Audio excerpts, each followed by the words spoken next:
It's been 18 years since we saw the first V-Strom 1000, the trusty adventure workhorse of the Suzuki range.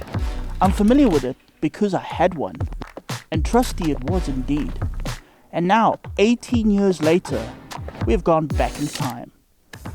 This is the new third generation V-Strom, the 1050, and if you've ever rewound a cassette tape with a pencil, you might recognize it.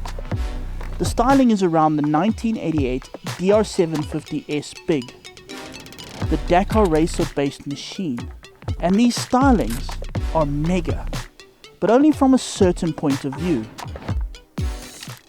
Now, you know our models have like the certain sides that they look good on, and the V-Strom has one of those. If you look at it from the front, it's not that great, but walk with me. We're gonna go not all the way to the side, but just kind of 3/4, kind of there. Look at that. And of course the colors hark back to the time of the DR Big, except for maybe one aspect.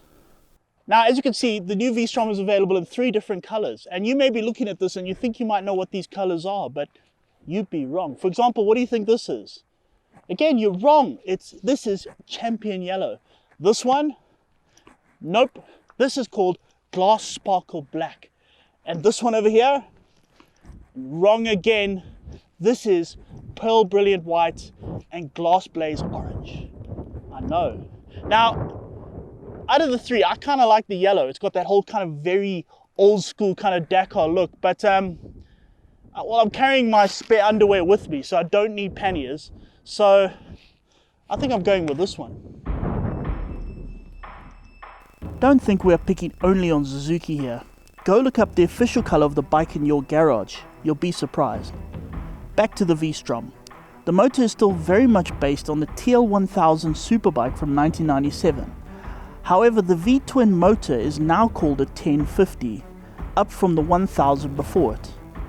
And that means it has an increased compression ratio, new lift on the cams, and bigger throttle bodies. What it doesn't have is a bigger capacity.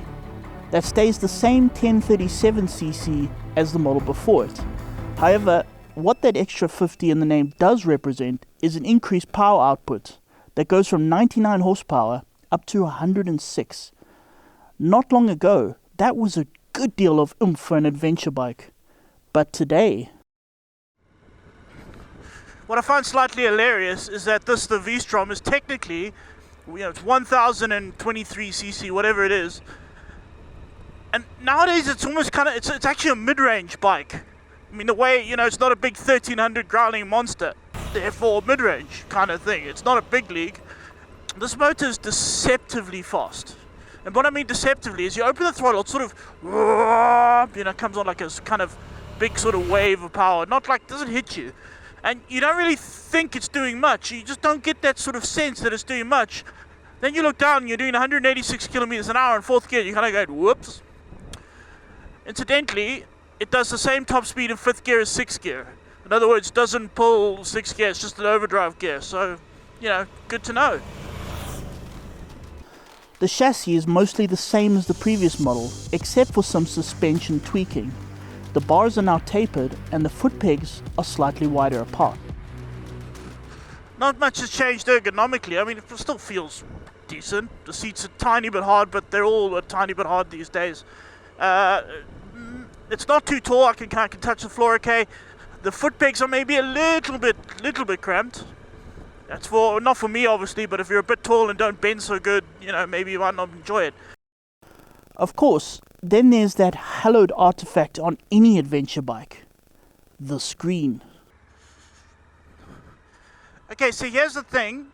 The screen on this bike is adjustable, and apparently you can adjust it while you're riding. For example, now it's on high comfort mode and I want to do sport riding.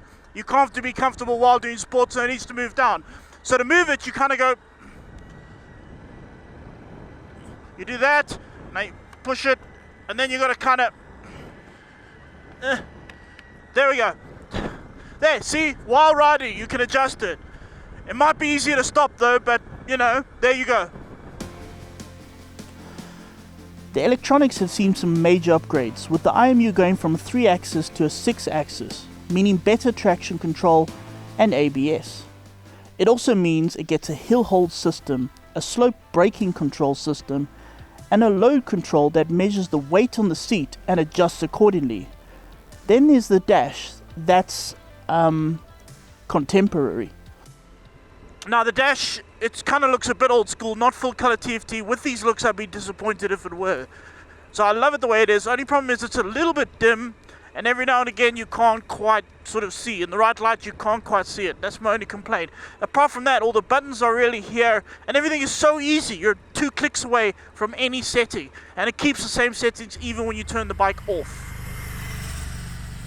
Of course, this is the XT Adventure model, meaning off-road.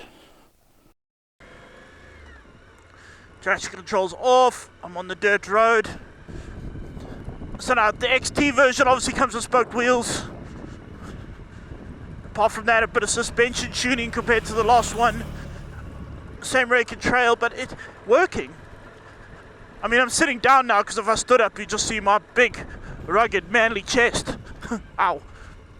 The thing is, this road we're going up, it's quite steep, it's a bit slippery, especially with these tyres, although the tyres are working commendably well for the fact that they're not full knobblies. But the way this motor works, the way this bike feels, not too big, not too cumbersome, not too everything, it's a bit like Baby Bear. It's just right, not too hot, not too cold, just right. That power's there when I need it. Down a gear, accelerate. Oh, a little bit of wheel spin over this hill. See, if I want on the bigger bikes, I might have gone a bit out of control there, but I'm not. I'm not scared. This is a slippery road. It's a narrow road. It's quite steep, and I feel good, and that's sort of what's important to me. Rugged off-road now.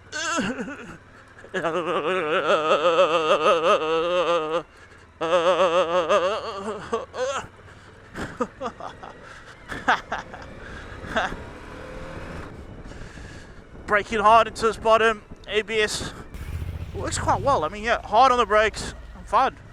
It didn't even come in that much. It's got 2 ABS settings. Let's try again. I didn't even feel it. I'm not sure if the ABS even worked there. I mean, maybe the grip is good enough that it didn't need to. I thought ABS would have gone off, but I don't feel it. That's really not bad. To sum it up for me, this V-Strom is sort of, it's like a little bit naughty uncle-ish. So I'll come to the house, he'll sit with the grown-ups, he'll chat, he'll be civil and all that, but when the kids are doing kind of something mischievous, he'll be there happily, kind of secretly, while the parents aren't looking kind of playing along. It's like sort of not overbearing, but it's just kind of, it's got that little bit of giggle factor to it, and I love that. And now it looks fantastic. I'm so happy. Every time I kind of walk to this bike to climb on it, I see it with its DR looking looks, and I think, yeah, that's a good looking bike. So it's all of this grown up, everything you can need, and yeah, you look good.